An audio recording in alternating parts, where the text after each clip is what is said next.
Lembaga Penyiaran Publik Lokal, Radio Publik Kabupaten Sragen, Buana Asri, saluran informasi. Guyub Rukun Bangun Sukowati. Shalom, selamat pagi para mitra pendengar setia radio kesayangan kita bersama, Buana Asri FM. Apa kabar saudara hari ini? Saya percaya saudara semua dalam kekuatan penuh untuk menjalani hari dan mengerjakan tugas-tugas kita yang Tuhan percayakan kepada kita. Saya percaya dan berharap bahwa Tuhan Yesus juga memberkati keluarga, para mitra sekalian dengan sukacita, damai sejahtera, dan bahagia. Selama waktu 30 menit ke depan kita akan bersama-sama mendengar kebenaran firman Tuhan untuk kehidupan kita sekalian, agar kita terus dimantap kuatkan dalam perjalanan hidup kita, dan agar kita hidup selalu seturut dengan keinginan hati Tuhan. Bersama-sama kita akan menyiapkan pendengaran rohani kita untuk mendengar apa yang Tuhan ingin kita kerjakan dalam kehidupan kita. Bersama-sama kita akan menginvestasikan waktu untuk menerima kebenaran firman Tuhan, agar kehidupan kita boleh mengerti apa yang menjadi tujuan Tuhan di dalam kehidupan kita. Sebab kebenaran firman Tuhan akan kita dengarkan di dalam hidup kita melalui Mazmur 107 ayat 23 sampai 32. Ada orang-orang yang mengarungi laut dengan kapal-kapal, yang melakukan perdagangan di lautan luas. Mereka melihat pekerjaan-pekerjaan Tuhan dan perbuatan-perbuatannya yang ajaib di tempat yang dalam. Ia berfirman, maka dibangkitkannya angin badai yang meninggikan gelombang-gelombangnya. Mereka naik sampai ke langit dan turun ke samudra raya. Jiwa mereka hancur karena celaka. Mereka pusing dan terhuyung-huyung seperti orang mabuk dan kehilangan akal. Maka berseru-serulah mereka kepada Tuhan dalam kesesakan mereka, dan dikeluarkannya mereka dari kecemasan mereka. Dibuatnyalah badai itu diam, sehingga gelombang-gelombangnya tenang. Mereka bersukacita sebab semuanya reda, dan dituntunnya mereka ke pelabuhan kesukaan mereka. Biarlah mereka bersyukur kepada Tuhan karena kasih setianya, karena perbuatan-perbuatannya yang ajaib terhadap anak-anak manusia. Dan biarlah mereka meninggikan Dia dalam jemaat umat itu, dan memuji-muji Dia dalam majelis para tua-tua. Kita akan berdoa. Kami bersyukur bahwa pagi ini Tuhan memberi kesempatan kepada kami untuk kami dengar kebenaran firman Tuhan untuk kehidupan kami. Kami siap mendengar dan menerima kebenaran firman-Mu dalam hidup kami, Tuhan. Nyatakan kebenaran firman-Mu sehingga kehidupan kami, sehingga kami menjadi mengerti apa yang menjadi keinginan hati Tuhan bagi kami. Kami percaya bahwa firman Tuhan akan memberkati kami dengan kekuatan dan memampukan kami untuk menjalani, mengarungi kehidupan dalam tangan kasih penyertaan Tuhan. Di dalam nama Tuhan Yesus kami berdoa, haleluya, amin. Para mitra yang dikasihi Tuhan, pada dasarnya manusia bukanlah makhluk yang mampu hidup di laut. Di lautan yang luas, aktivitas manusia hanya bisa dilakukan di dalam kapal. Di luar kapal, manusia pastilah akan mati. Sehebat-hebatnya manusia berenang, dia tetap tidak bisa hidup di laut. Seorang penyair, Sapardi Djoko Damono, dalam puisinya tentang doa para pelaut yang tabah, Dia menuliskan, lautan yang diam adalah sahabat kami. Dan itulah yang selalu diharapkan oleh para pelaut, orang-orang yang mengarungi lautan. Pelaut yang handal sekalipun senantiasa berdoa agar laut tetap bersahabat dengan mereka. Dan bisa dibayangkan betapa ngerinya para pelaut itu jika laut mulai memberontak, jika laut mulai mengganas menjadi prahara. Ini yang dikatakan di dalam Mazmur 107, di dalam ayat 26 dan 27. Tiba-tiba dibangkitkannya angin badai yang meninggikan gelombang-gelombangnya. Dalam keadaan semacam itu, para mitra sekalian, ada hal yang harus dilakukan, yaitu berseru-seru kepada Tuhan. Dan tidak ada satupun yang bisa mereka andalkan ketika badai itu datang. Pemazmur menyatakan di dalam ayat 28, maka berseru-serulah mereka kepada Tuhan di dalam kesesakan mereka. Maka berdoa kepada Allah menjadi hal yang logis, yang semestinya dilakukan, karena mereka tidak dapat lagi mengandalkan kapal mereka, bahkan keahlian dan akal mereka. Maka berdoa adalah pilihan yang harus dilakukan.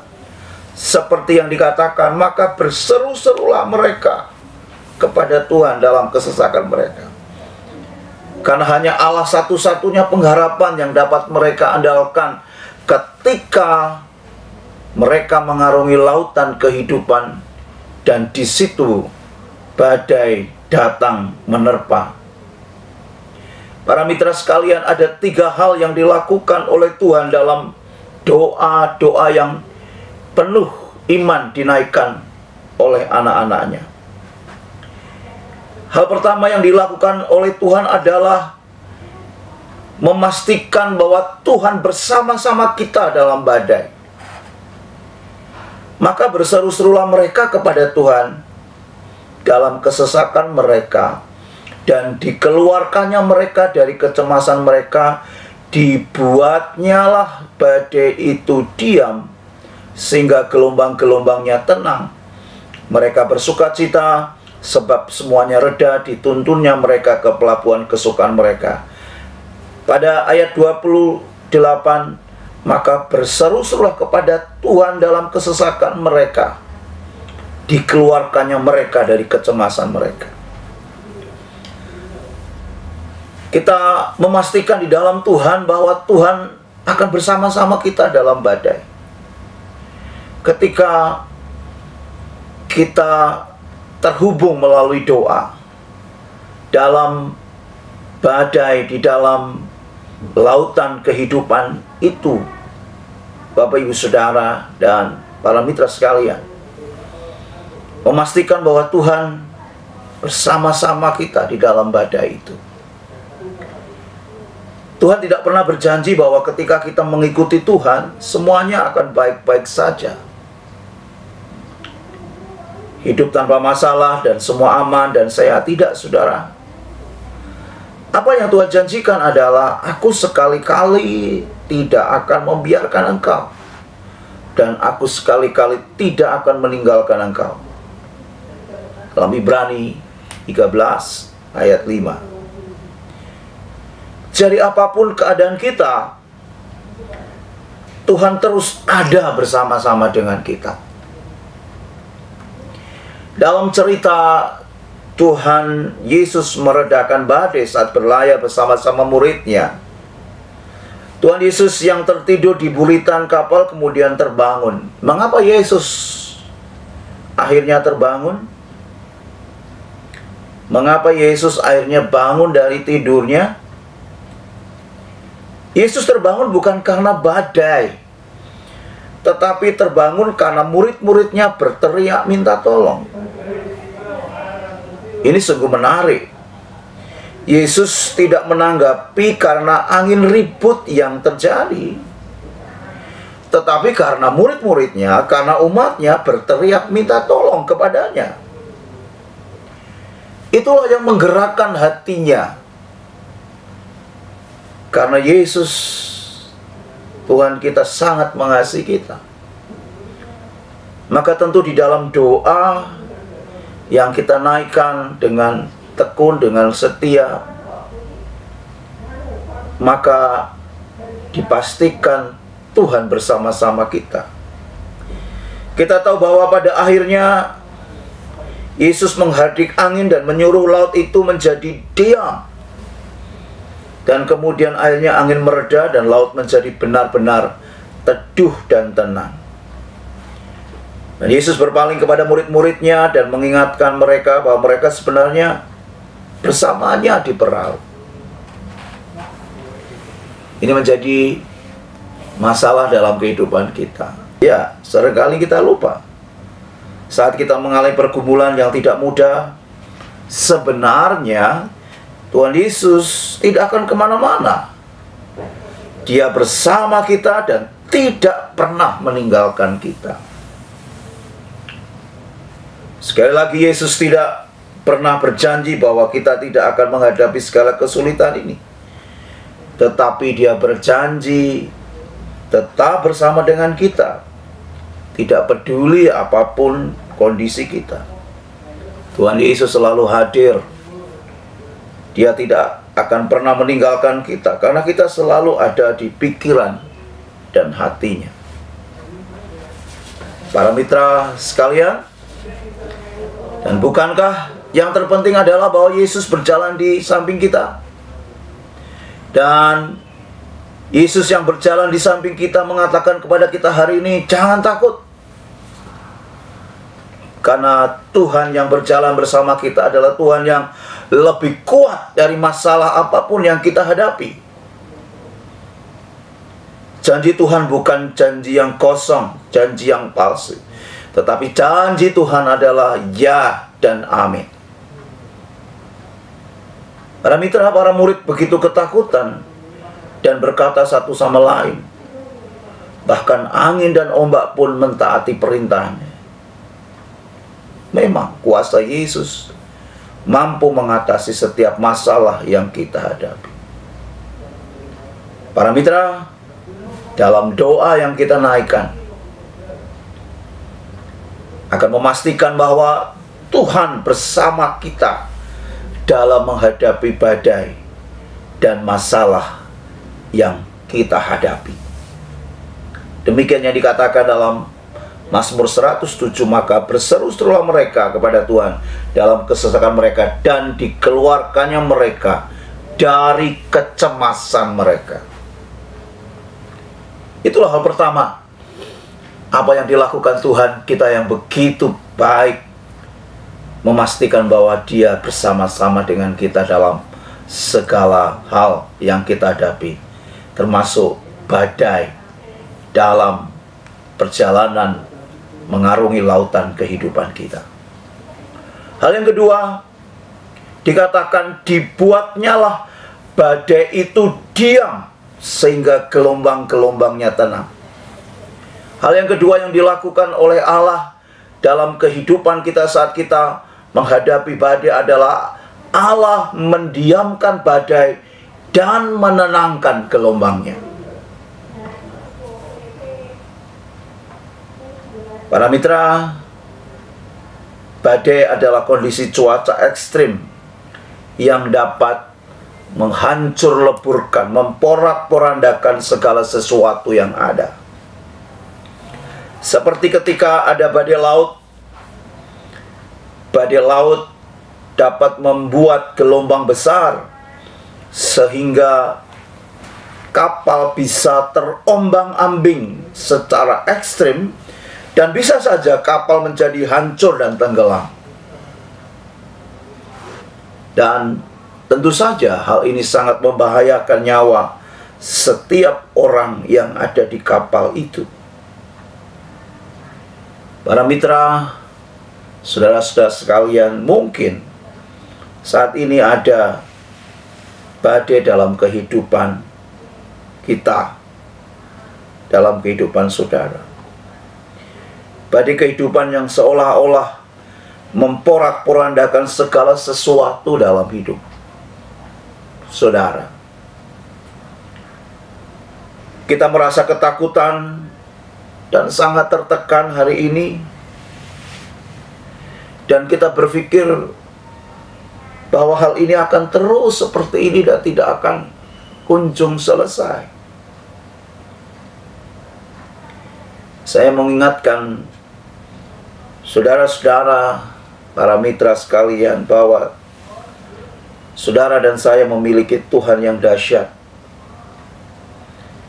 Tuhan yang mampu mengeluarkan kita dari rasa cemas, dan Tuhan mampu meredakan badai itu. Seperti yang dikatakan, dibuatnyalah badai itu diam, sehingga gelombang-gelombangnya tenang. Bahkan dikatakan mereka bersuka cita, sebab semuanya reda. Tuhan mampu mengeluarkan kita dari rasa cemas yang berkepanjangan, dan Tuhan mampu meredakan badai itu. Bahkan Tuhan akan menuntun kita ke tempat yang membawa sukacita dalam hidup kita. Pemazmur menyatakan, maka berseru-serulah mereka kepada Tuhan dalam kesesakan mereka.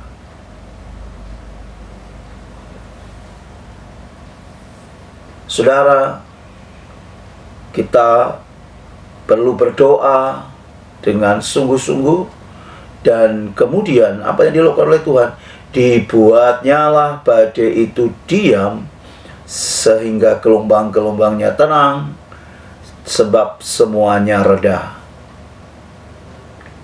Demikianlah dalam kehidupan kita sehari-hari, dalam kehidupan kita orang-orang yang percaya kepada Tuhan Yesus. Ketika kita berseru kepada Tuhan, maka kita dapat dilepaskan dari kesesakan dan kecemasan. Mungkin hari-hari ini ada orang-orang, atau mungkin kita sedang mengalami bagaimana kita menjadi sulit tidur, cemas oleh karena sesuatu hal. Bahkan seringkali kita mengatakan bahwa kita tidak tahu mengapa hari-hari saya cemas dan tidak bisa tidur. Itu banyak dikatakan orang, nggak tahu ya masalahnya apa, tapi hari-hari saya tidak bisa tidur. Dia, Tuhan kita, akan membuat badai kehidupan itu reda, kata firman Tuhan.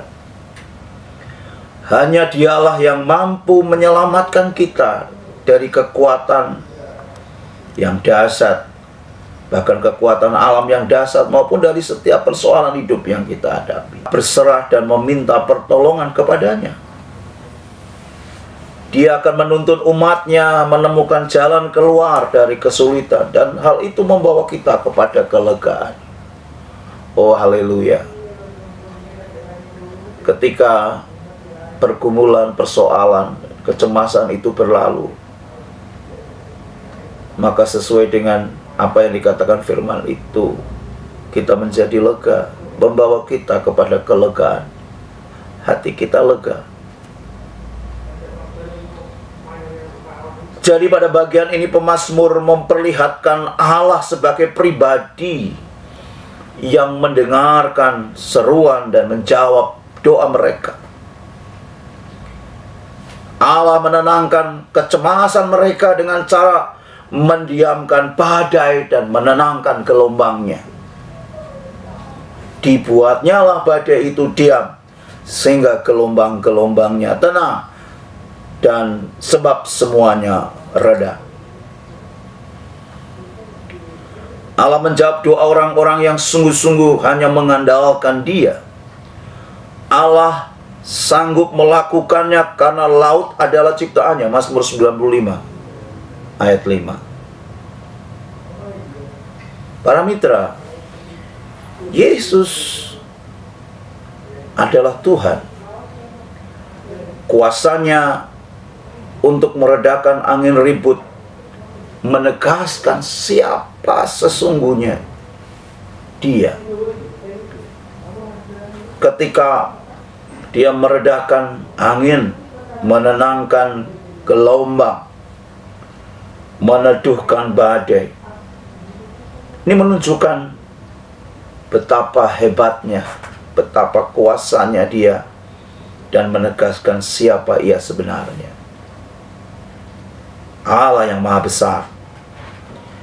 Dia Allah yang sejati, yang mampu mengendalikan alam dan melakukan banyak hal-hal ajaib, mukjizat terjadi. Jadi para mitra sekalian, Allah mendiamkan badai dan menenangkan gelombang.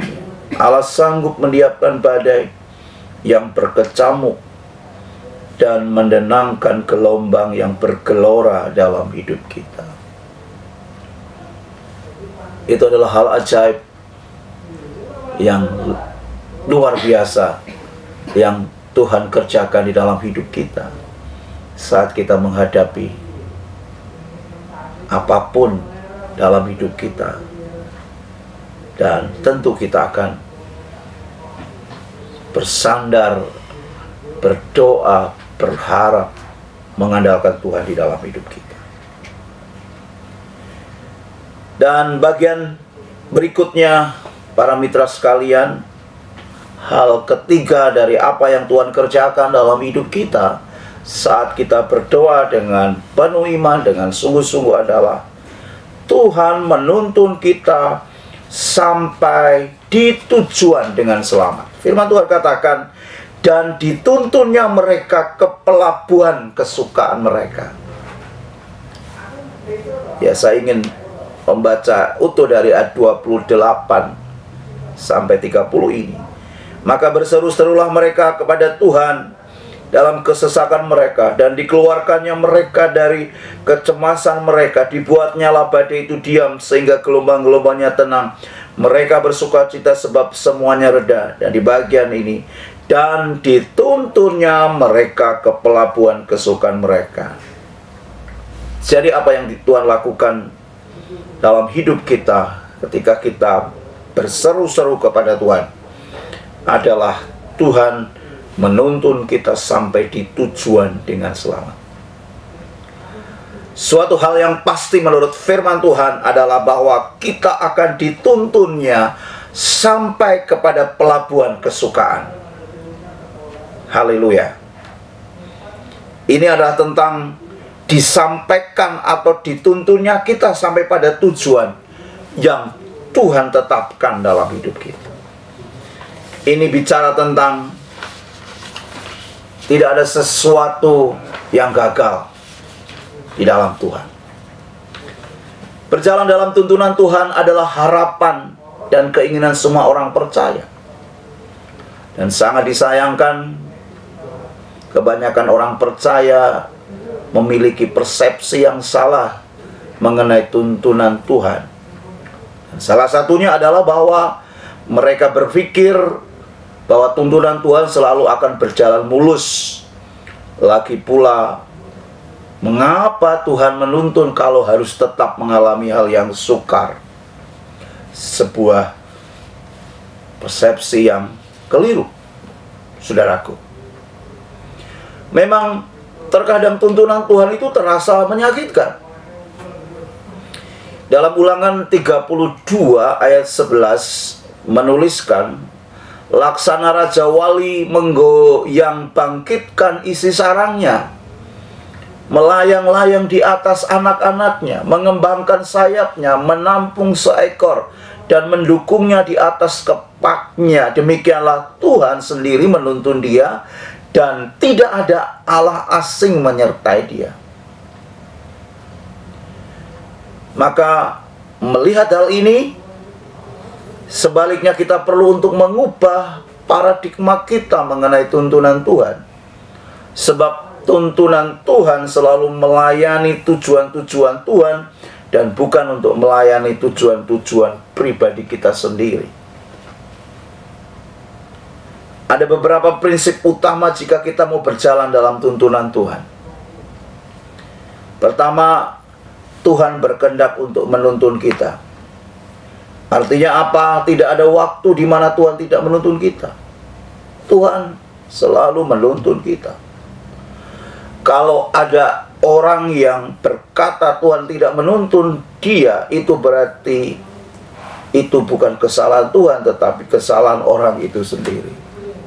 Sebab sesuatu yang mutlak, yang menjadi kehendak Tuhan, bahwa Tuhan menuntun kita selalu. Hal kedua, Tuhan tidak menuntun kita dengan paksaan, tetapi dengan kelembutan. Mazmur 32 ayat 8 dan 9 menyatakan, Aku hendak mengajar dan menunjukkan kepadamu jalan yang harus kau tempuh. Aku hendak memberi nasihat, mataku tertuju kepadamu. Janganlah seperti kuda atau bagal yang tidak berakal, yang kegarangannya harus dikendalikan dengan tali les dan kekang. Kalau tidak, ia akan mendekati engkau. Tuhan berkehendak untuk menuntun kita dengan mata. Artinya menuntun dengan kelembutan, yang menuntut pengertian dari kita. Tuhan tidak mau menuntun kita seperti menuntun kuda atau bagal yang harus dipaksa untuk dapat mengerti. Jadi para mitra sekalian, tujuan tuntunan Tuhan atas kita bukanlah hanya untuk memindahkan kita dari suatu titik ke titik yang lain.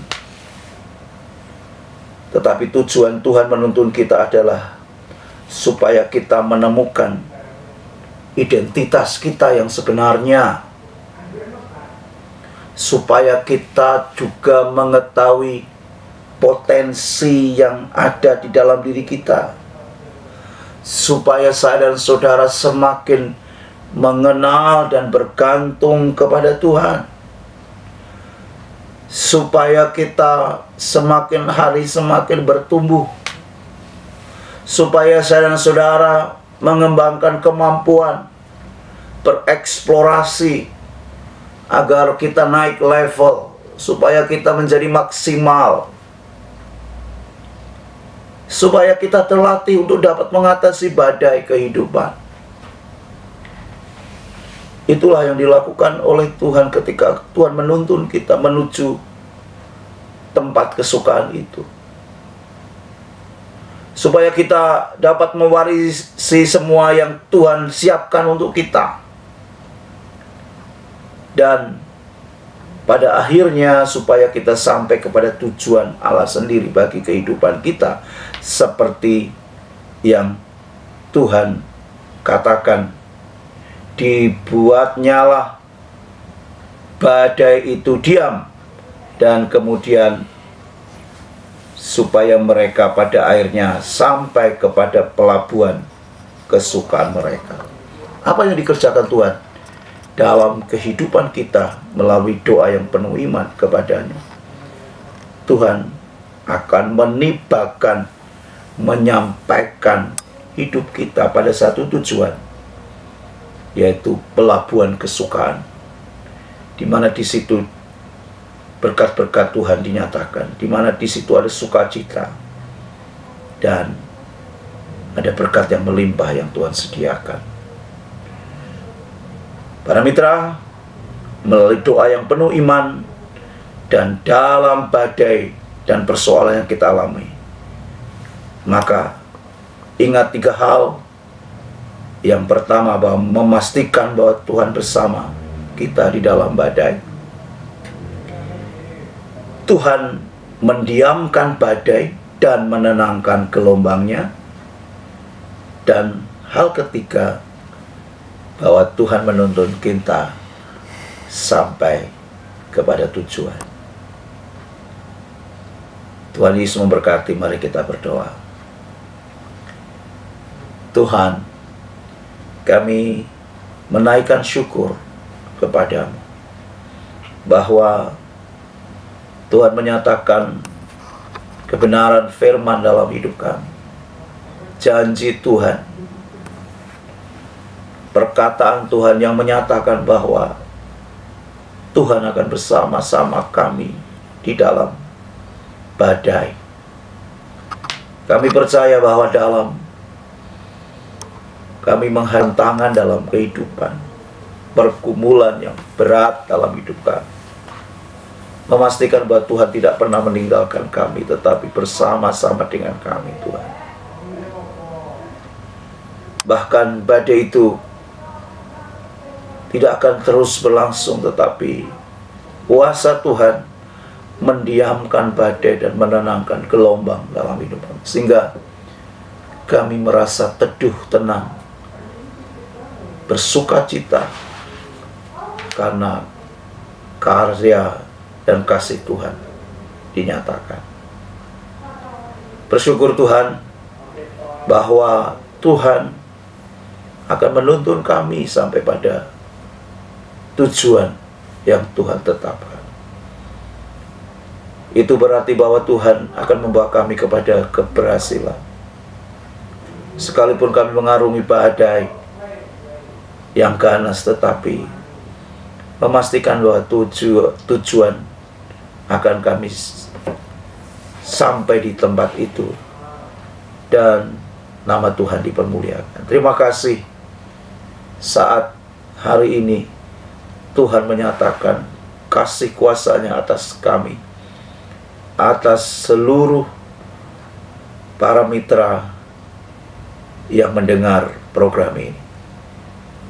Terima kasih Tuhan. Syukur kami naikkan kepadamu oleh karena kebesaran kuat kuasa kasih-Mu atas kehidupan kami. Di dalam nama Tuhan kami Yesus Kristus. Haleluya. Amin. Tuhan Yesus memberkati. Lembaga Penyiaran Publik Lokal, Radio Publik Kabupaten Sragen, Buana Asri, saluran informasi. Guyub Rukun Bangun Sukawati.